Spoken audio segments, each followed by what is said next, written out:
Good afternoon, everybody. Just a few things to pass along here, and then we'll get right to your questions. Today, Secretary Austin is directing multiple immediate actions following the Suicide Prevention and Response Independent Review Committee's recommendations and establishing a Suicide Prevention Implementation Working Group. The department continues to recognize the importance of addressing and preventing suicide within the military ranks. Immediate actions to be taken stemming from the committee's recommendations focus on improving access to mental health care through initiatives such as expediting hiring for behavioral health professionals, expanding opportunities to treat common mental health conditions in primary care, and improved utilization of behavioral health technicians. These actions aim to strengthen the well-being and support available to our service members worldwide. Notably, Secretary Austin has also directed the working group to give full consideration to all of the other recommendations provided by the Suicide Prevention and Response Independent Review Committee, and the Implementation Working Group will provide him with their own subsequent recommendations on the feasibility and impact of each one of the implementation in an implementation plan, due to the Secretary by June 2nd. While we recognize that suicide has no single cause, and that no single preventative action, treatment, or cure will eliminate suicide altogether, we will exhaust every effort to promote the wellness, health, and morale of our total force, be there for one another, and save lives. Additional information about DoD's Suicide Prevention Implementation Working Group and Secretary Austin's direction is now available on defense.gov. Switching to the National Guard, Chief of the National Guard Bureau General Daniel Hokanson visited CENTCOM this week to formalize the Arizona National Guard State Partnership Program relationship with the Sultanate of Oman. General Hokanson was joined by Arizona Governor Katie Hobbs, U.S. Ambassador Leslie Tsao, Arizona National Guard Adjutant General Major General Kerry Muhlenbeck, and a delegation of Arizona Guardsmen for a formal signing ceremony in Muscat, Oman. The National Guard State Partnership Program, which celebrates its 30th anniversary this summer, has grown to 88 partnerships with 100 nations. Engagements between states and their international partners improve readiness and interoperability and contribute to security and stability around the world. For more information about this new partnership or the State Partnership Program, I would encourage you to reach out to the National Guard Bureau. Separately, in order to meet U.S. Army in Europe and Africa mission requirements, improve command and control capabilities, and manage forward operating sites within the Republic of Poland, the U.S. Army will establish the U.S. Army Garrison Poland in March 2023. The garrison is one of the enduring improvements to the DoD posture in Europe based on assessments from the 2021 Global Posture Review and consultations with NATO allies and announced by President Biden in June of 2022. Joining the existing 7 Installation Management Command Europe garrisons, U.S. Army Garrison Poland will deliver quality base operations support, infrastructure, and services to soldiers and civilians to enable U.S. Army in Europe and Africa command readiness. The unit will be comprised of approximately 13 military personnel and 140 civilian personnel. Installation Management Command Europe and U.S. Army Garrison Poland look forward to the continued strengthening of the bond between our military community and the host nation communities of Poland at the local, regional, and national levels of the alliance. For additional questions, I would refer you to the U.S. Army. And finally, yesterday, Secretary Austin and General Milley hosted the 10th session of the Ukraine Defense Contact Group, where 50 nations of goodwill participated from all over the world. This showed the continued commitment that is indicative of the strong unity and resolve of the international community to support Ukraine in their fight to defend themselves and their sovereignty from Russian aggression. As Secretary Austin and other U.S. leaders have said, we will continue to support Ukraine for as long as it takes. And with that, I will take your questions. We'll go first to AP Tarakat. Hi, thank you for doing this. I was hoping you could talk a little bit more about why the Pentagon decided to declassify the video of the drone and whether or not releasing it, increased the risk of Russia framing this conflict instead of being a conflict between Russia and Ukraine, but being between Russia and the West. Yeah, thanks, Tara. So first of all, it's not unusual for us to release imagery of unsafe, unprofessional incidents. We've done that in other situations. And so particularly in this case, given the reckless and dangerous behavior, and to demonstrate publicly what type of actions the Russians had taken, we felt that it was important to provide this imagery. Certainly, there are certain considerations that we have to take into account when dealing with imagery, to include the classification, to ensure that we're not inadvertently putting out sensitive information. But in this case, we were able to work through that and provide that. As far as Russian perceptions, again, I think it's important to take a step back and look at the big picture here. The United States focus in the region, the focus with Ukraine, is solely on providing Ukraine with the support that it needs to defend itself. You've heard us say before that Ukraine has a right to defend itself, and we have a right to help them alongside the international community to do that. So the United States does not seek conflict with Russia. We do not seek escalation with Russia. And so we're going to continue to stay focused on our primary mission in the Ukraine area, which is supporting Ukraine in its fight. And declassifying the video and releasing it, Russia has suggested that it didn't show the actual contact. How does this really just counter that narrative and show that this happened the way that the Pentagon has said it has? Yeah, well, I think that our words and our actions speak for themselves, and similarly, Russia's inaccurate information, false information, obfuscation, grasping at straws, changing narratives also speaks for itself. So we're going to stay focused on the facts, and we're going to stay focused on our mission. Let me go to the next question. Liz? Thank you, Pat. I have 2 questions. The first part of my questions are, did the U.S. ask for an apology from Russia on taking down the drone, and did Russia offer an apology? No, we did not ask for an apology. Again, our focus was on highlighting the fact, as we've made very clear publicly and privately, that the United States will continue to fly and operate in international airspace in accordance with international law. Thank you. And my second part is, it's come out that Russian officials ordered the pilots to be aggressive towards the drone, and today the CENTCOM commander told the Senate Armed Services Committee that he's seen increased Russian aggression in the Middle East. Is this something that the U.S. is concerned about? Does the U.S. have any promises that Russia will decrease its aggression?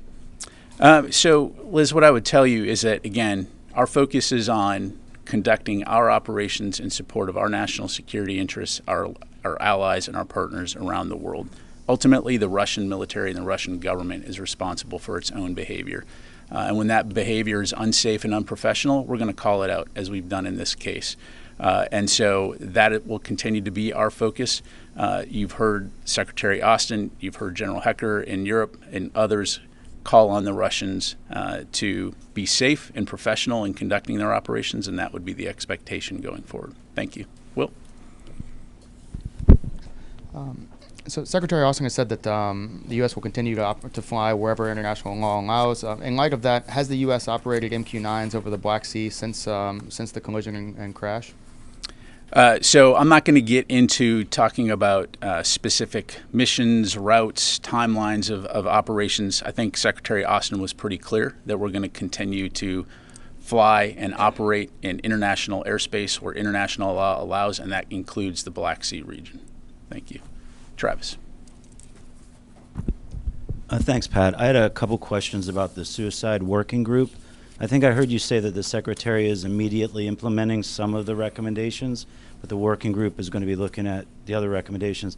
I just wanted to confirm whether the recommendation for new restrictions on the purchase and storage of personal firearms on base is included in the first tranche, or if the working group is still considering. Thanks, Travis. That'll be something that the working group will examine in further detail and come back to the Secretary with their assessment and their recommendation. And if I could just follow up, on the recommendations that the Secretary did decide to implement, why did he choose those specific recommendations? Sure. So those recommendations are primarily focused on behavioral and mental health. There are areas where the department already has the authorities necessary to take immediate action. And so that was the primary driver was of those recommendations, what are the things that we can move on right now that will make a difference for our service members? Thank you. You go over here, Ro, and then I'll come over here to Chris. Thank you, General. 2 questions. First, the Japanese Prime Minister Kishida met with South Korean President Yoon today in Tokyo and agreed to normalize their bilateral relations. How much do you expect the improvement of their bilateral relations will benefit the Pentagon to address challenges posed by China and North Korea? Yeah, well, thanks for the question, Ro. What I would tell you is that we certainly welcome the discussions. Anything that is going to help strengthen our alliance. As you know, Japan and South Korea are two of our strongest allies. And so we welcome any opportunity for us to strengthen our unity and to work together for a free and open Indo-Pacific. Secondly, there is a growing number of North Korea's missile launches, including including ICBM that they launched yesterday. Are you concerned that this high frequency of their missile launches will be a new normal that we have to live with for a while? Well, again, I think the overarching important aspect of all of this is that the United States, along with South Korea, Japan, and our other allies and partners in the region, will continue to work together to ensure stability and security in the Indo-Pacific region, to include addressing the destabilizing activities of North Korea. And so we're going to continue to keep a close eye on that. I think at the end of the day, we all want to see a region that is stable, that is secure, that is safe, and that will be our focus. North Korea clearly is concerning in that regard, but it's something that we're going to continue to work on together and to deter potential aggression. Thank you. Let me go to Chris, and then we'll come back here. Thanks, Pat. Yesterday, Chairman Milley said the U.S. was confident no sensitive material was compromised in the drone incident. What does that mean? Was the drone remotely wiped? Was there a self-destruct mechanism? Was it crashed in such a way that it would obliterate any material that could be uncovered? Thanks, Chris. So a couple things. So first of all, we do have indications that, and I think you've seen some reporting on this, we do have indications that Russia is likely making an effort to try to recover MQ-9 debris. As you point out, and as General Milley highlighted, however, we assess it's very unlikely that they would be able to recover anything useful, given a couple of factors. One, the fact, and I'm not going to go into details, but that we took steps to protect information aboard that aircraft, and two, the fact that it crashed in extremely deep water. And so, just leave it at that. Does the U.S. view an MQ-9 as a particularly sensitive platform, or is? Well, the key point here is this is U.S. property, and it's an intelligence, surveillance, reconnaissance asset. And so, again, we have capabilities and means at our disposal to protect and safeguard information, of which we have taken. But I have to leave it there. So let me go here, and then I'll come back there, and then to Qasim. To the middle, yes, ma'am. Yep, right in front of you there. If you could hand her the microphone, there you go. Thank you. We're about a month and a half out, I think, from the new briefing room, or getting back. Okay, so yesterday, General Milley stated Russia is increasingly relying on other countries, such as Iran and North Korea. Is North Korea still supplying munition to Russia? Have we seen anything? Yeah, thank you for that. So I don't have any updates to provide other than we do know, as you highlight, that Russia continues to seek munitions from countries like North Korea. But I don't have any new updates to provide in terms of any specific transactions. So when you say seek, just look for, or are they actually supplying? Well, I think we've talked about before, we had evidence of Wagner Group obtaining some munitions from North Korea. We know that Russia is seeking additional ammunition from North Korea and Iran, but again, I don't have any details to provide today. And then my second one is China getting closer to sending lethal aid to Russia. Have you seen any final decisions, evidence of actual shipments? Yeah, so at this time, we have not seen the transfer yet of any lethal assistance from China to Russia for use on the battlefield. It's something that we're keeping a very close eye on. I know there's some press reports out there talking about some trade deals. That in and of itself is not unusual. China and Russia share a trade relationship, but the key point being is that as of right now, we've not seen any lethal assistance transferring from China to Russia for use on the battlefield in Ukraine. Are they still sending like imagery, things that can help the Wagner Group or Russia? I don't have anything on that. Thanks. All right, I was going to go back to the middle there. This gentleman, he's been very patient, and then to Qasim. Thank you, Pat. Today, the Senate votes to proceed with the repeal of the authorization for the using force against Iraq. To what extent do you agree with this Congress members that are supporting to end this act, and how this act affects your capability to face and respond the threats that comes from ISIS and also the other terrorist groups in the future to your forces in Iraq and also your partners in Iraq? Yeah, thank you. So what I would say right now is I don't want to get into a discussion about or comment on pending potential legislation, other than to say that, as always, we'll work very closely with the Congress to ensure that we continue to conduct our operations in accordance with law. Thank you. There are some concerns that if this act will end it in the Congress or amend it, there are some members of the Congress says that this will affect the U.S. capability to face the threats that comes from Iran. That's why they are not supporting to ending this act for now. Yeah, no, and I appreciate the question, but we'll allow obviously the Congress to do its work. It just would be inappropriate for me to engage in the legislative debate. Of course, the department will stay in close contact with the Congress, as one would expect, and we'll continue to be a part of those discussions. Thank you. Let me go to Qasim. General, I have a follow-up and then I have a separate topic. On the drone issue, you said Russians are making efforts to recover the MQ-9. So Russians initially aggressively moved over to a U.S. capability and downed it, and are now making efforts to recover it. And then what we hear from this department is quite a soft expression of concern. We even haven't heard you condemning Russians and just saying that it's unsafe, unprofessional. What are we missing there? Qasim, I'm not sure what your question is. I think we were pretty vocal that the conduct of the pilots was unsafe and unprofessional. It was reckless. It was dangerous. Secretary Austin spoke to his counterpart. General Milley spoke to his counterpart. Again, I highlighted at the top that our focus is on conducting our missions in the region in international airspace. We're focused on protecting and defending the NATO alliance, and also on supporting Ukraine in its. I'll let you put words to it, Qasim. Of course, we have highlighted that it is a unacceptable act, but if you're looking for hyperbole, I will leave that to you. Okay. Yes, sir, Fadi. A separate question, sorry, General. Today, a helicopter, a mysterious helicopter, was crashed in northern Iraq, and it came out that it was carrying PKK elements. My question is, does the United States provide helicopter piloting training to SDF partners in Syria or not? Not to my knowledge. No, we do not. Thank you. Fadi.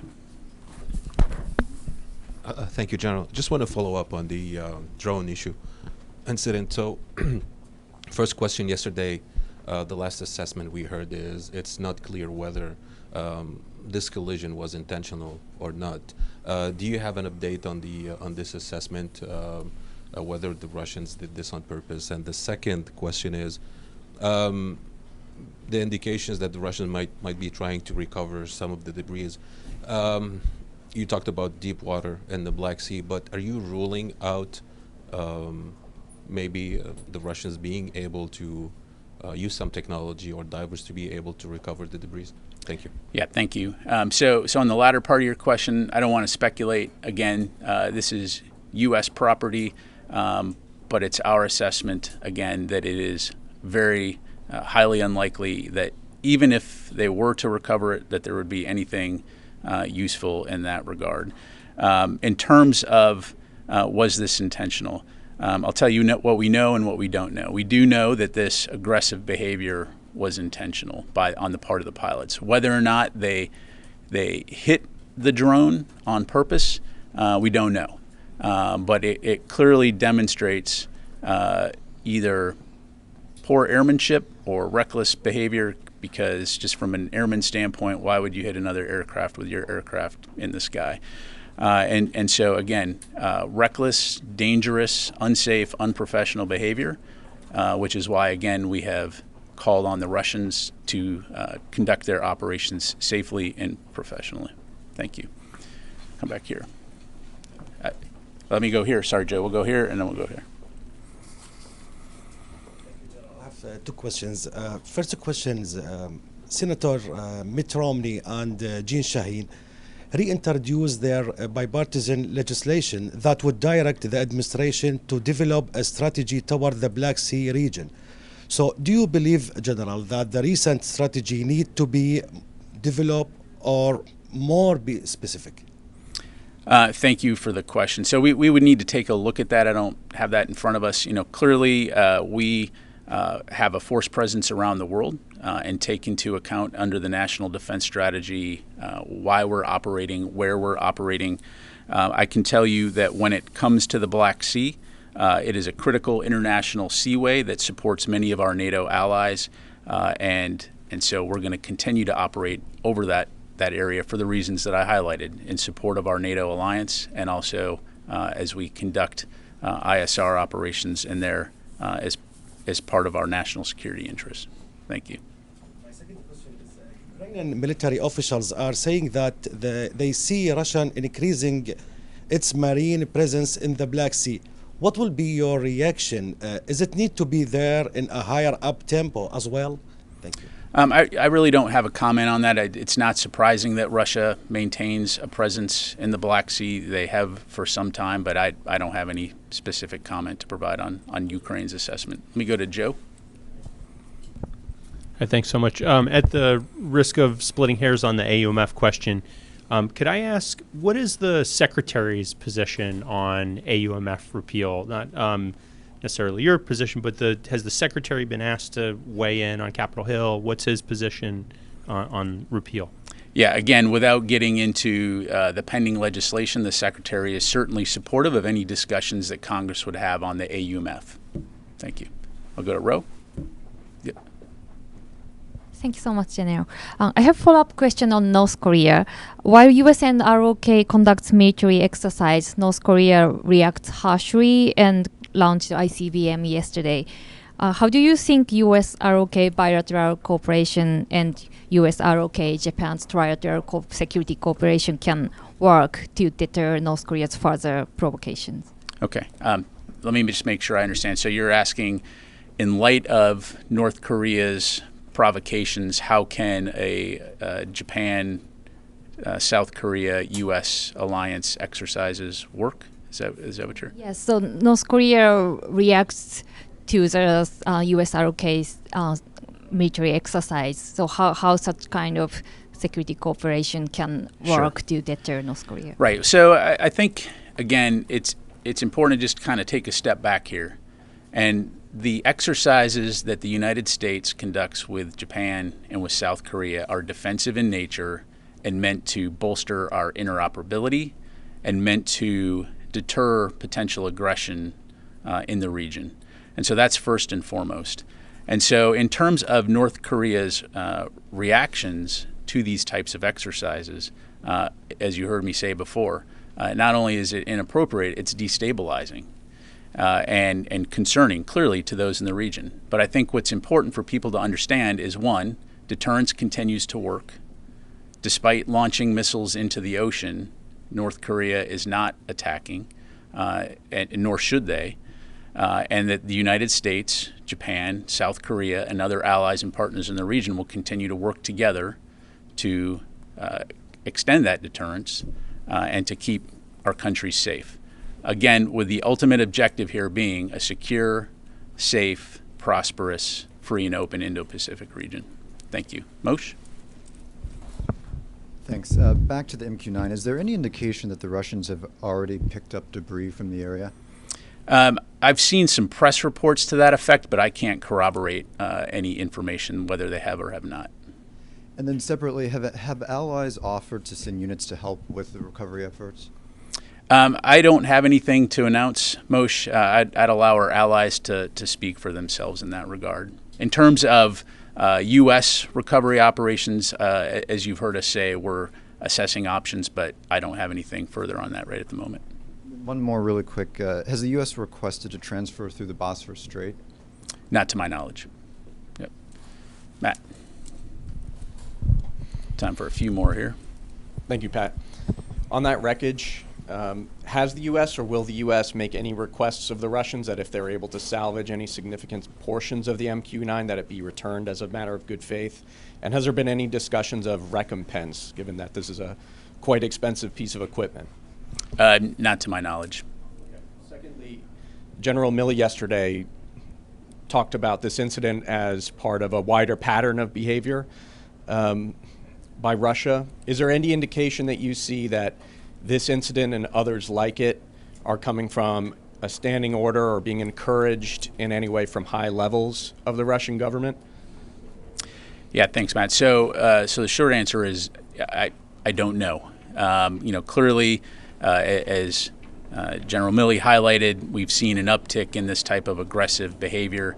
But whether or not this is a coordinated effort, I couldn't tell you. What I can tell you is that it's wholly inappropriate, it's unsafe, and it's unprofessional. The stakes are high. This is why it's important to keep the lines of communication open to prevent potential miscalculation.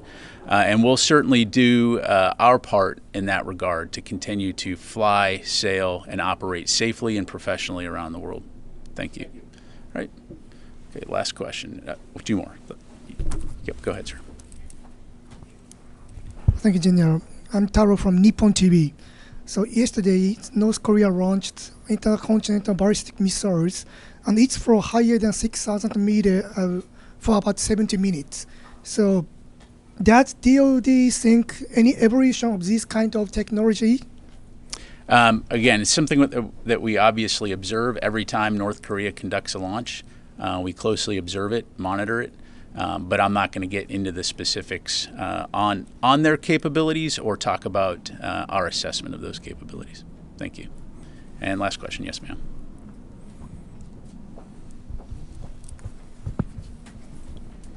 Thank you. In recent weeks, Republican Congress members have stepped up criticism, if you will, at the Pentagon about wokeness and pressed senior DoD officials over things like pronoun training, saying a hyper-political culture has invaded the military. Does the Secretary of Defense have a response to this, and are there any plans to address these concerns?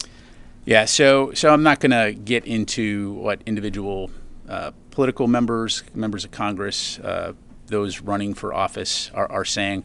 I'll just give you the perspective of the department. And the perspective of the department is that today's military is the most combat credible, capable force that has ever existed on the planet. Every single day, we have thousands of our military members around the world conducting operations, very important operations in very dangerous places, doing incredibly important work, which speaks for itself. And so as a 30-year member of the military, I can tell you that we are very proud of what we do and how we present ourselves and how we defend this nation. And I think I speak for a lot of others in that regard. Thank you very much, everybody. Appreciate it.